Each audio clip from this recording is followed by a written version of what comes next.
काल प्रकाश आंबेडकरांनी एक टिप्पणी केलेली आहे की आता ओबीसी नेते जातात कुठे, फक्त निवडणुकीपुरते ओबीसी नेते पुढे येतात. ज्यावेळेस ओबीसीवरती अन्याय अत्याचार होतात त्यावेळेस ओबीसी नेते गायब असतात.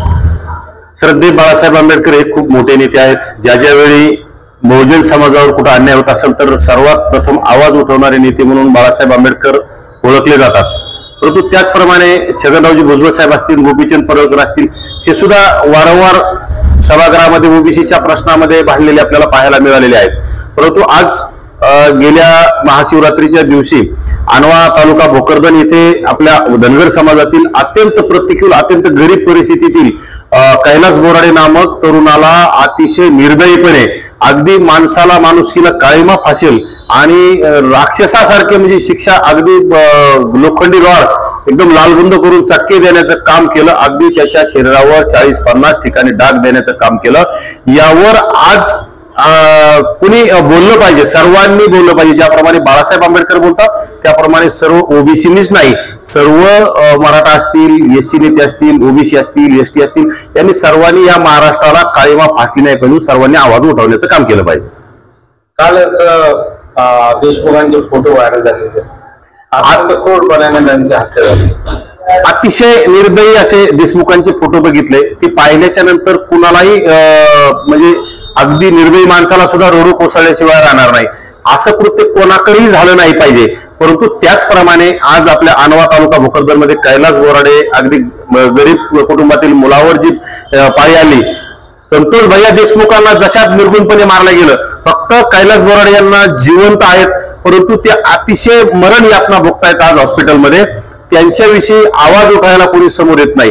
जे स्वतःला संतोष भैयांना न्याय देण्यासाठी मशिया म्हणून घेणारे सुरेश दस असतील, बालिश असणारा छपरी जरांगे असेल, ते आज कुठल्या बिळात जाऊन लपले आहेत. यांनी आज बोराडीविषयी का बोलत नाहीत? म्हणजे तुम्हाला कुठेतरी बोराडींची जात लहान आहे म्हणून तुम्ही बोलणार नाहीत का? तुम्ही एरवी म्हणतात आम्हाला सर्व समाज लागतात, मग आज तुम्ही कुठल्या बिळात जाऊन लपलात? तुम्ही समोर आणा. तुम्हाला जर सर्व समाज सारखे असतील तर तुम्ही आज बोराडीविषयी सुद्धा समोर आलं पाहिजे. बोराडींची कुटुंबियांची भेट घेतली पाहिजे आणि सर्व आरोपींना कठोर शासन व्हावे याची तुमची मागणी पाहिजे. त्यासाठी तुम्ही मोर्चे काढणार आहेत का नाही? ज्याप्रमाणे संतोष भाईंसाठी न्यायासाठी वेगळा न्याय आणि बोराडीसाठी वेगळा न्याय असं योग्य नाही. हे महाराष्ट्र आहे, संविधानाने सर्वांना सारखा न्याय दिला, त्यासाठी सर्वांनी एकत्र येऊन न्याय देण्याचं, न्यायदानाचं काम केलं पाहिजे. धनंजय मुंडेंचा राजीनामा झालाय मंत्रिपदाचा, मात्र तोपर्यंत माझा धडा सुरू असणार असल्याचं देखील अंजली दमाने हे बघा, त्या खूप ज्येष्ठ महान समाजसेविका आपण म्हणतो त्यांना. खरं तर त्यांचं कामच आहे ओबीसी नेत्यांना टार्गेट करायचं. त्या बाकी ठिकाणी कुठं नाक खुपसत नाहीत, परंतु एखाद्या ओबीसी नेत्यांच्या विषयी कुठं काय असेल. खरं तर आजही धनंजय मुंडेंनी त्यांनी काल त्यांच्या पक्षाने सांगितले की तो नैतिकता म्हणून त्यांनी राजीनामा दिलेला आहे. अद्याप त्यांच्या विरोधात कुठलेही सबळ पुरावे नाहीत आणि सबळ पुरावे आल्यानंतर नक्कीच धनंजय मुंडेवर सुद्धा कारवाई होईल ना. कायद्यापेक्षा कोणी या राज्यामध्ये, या देशामध्ये मोठं नाही आणि आपण कुणालाही पाठीशी घालत नाहीत. परंतु पुरावे नसताना एखाद्याला बदनाम करायचं, टार्गेट करायचं, अंजली दमानेचं पूर्वीपासून काम आहे, बोगस पुरावे करून. परंतु त्यांचा करता करविता वेगळा आहे.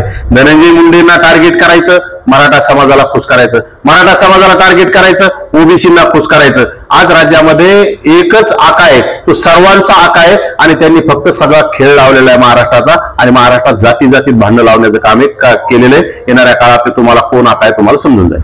आता मंत्रिपद त्यांचं केलंय धनंजय मुंडेंचं, त्यांनी पक्षाने देखील तो राजीनामा आणि राज्यपालाला देखील मंजूर केलेला आहे. परंतु आता असं भविष्यामध्ये असं वाटतं की एक ओबीसी नेता म्हणून जे आहे छगन भुजबळ यांच्याकडे पाहिले जाते, त्यांची वर्णी लागलं असं वाटतं.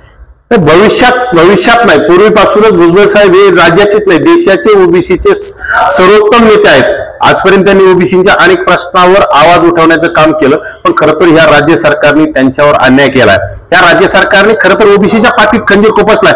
ओबीसीनं यांना भरभरून 5वी बहुमत दिलं, यांना प्रचंड बहुमताने निवडून देण्याचं काम केलं, परंतु ओबीसी नेत्यांनाच हे टार्गेट करलेत. खरं तर भुजबळ साहेबांना मंत्रिपदापासून डावललं हीच मोठी भाजप असेल, राष्ट्रवादी असेल, शिंदेसेना असेल यांची चूक आहे. कारण की एवढ्या ज्येष्ठ श्रेष्ठ नेत्याला तुम्ही पाठीमागे डावलण्याचं काम करता आणि त्यांच्या जागेवर आता धनंजय मुंडेंचा राजीनामा घेऊन कुठेतरी आता धनंजय मुंडेच्या जागेवर त्यांचं पुनर्वसन करायचं असेल तर आपसात वाद लावण्याचा हा नक्कीच प्रकार असेल. म्हणजे हे फडणवीस साहेबांना पूर्वीपासून जमतंय, आपसात वाद लावून द्यायचे आणि त्यांनी बघत राहायचं.